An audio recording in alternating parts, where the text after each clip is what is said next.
I never intended to be a professor. I loved to learn, and I kept learning, and after I get a degree, I thought, well, I still haven't learned as much as I want to learn. And actually, when I got my master's degree is when I thought I probably knew the most at that point. I guess my love of learning was what motivated me to become a professor. He really wants to see his students excel in investments. He has a passion, and I really like the way he implements his own research into the class. We actually know it's like real-time things that he's doing. His research actually is related to monetary policy, which is critical for financial markets. So often on CNBC or in the Wall Street Journal, they will discuss his research in context of current events and what's going on in the world today.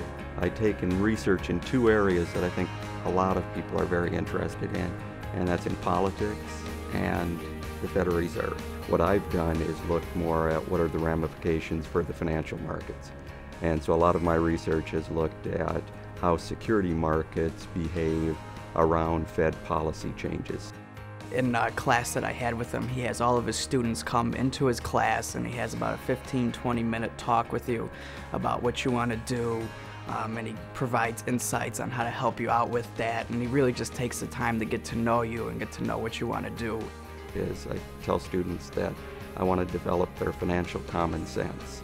And so if they develop that common sense, that understanding of material, that way they'll remember things a lot longer, and it makes it a lot easier.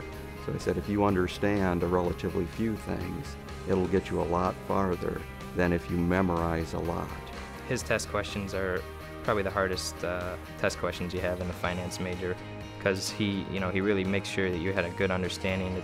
He's always in his office. It's almost as if he lives there. When taking his classes, he said if my door's ever open or he leaves it partway cracked, he said you can just knock on it anytime. He'll stop what he's doing, he'll talk with you, help you with whatever you need.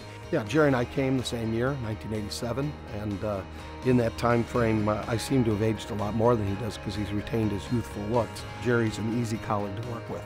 He clearly has good ideas, and he's passionate about the things he believes in, but he's always been able to work with people and disagree in a collegial way. He's the ideal colleague in that respect.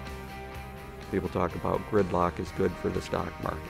And so we heard that many times, and so we decided to look at it, and it turns out it's a myth. It's not good for the stock market.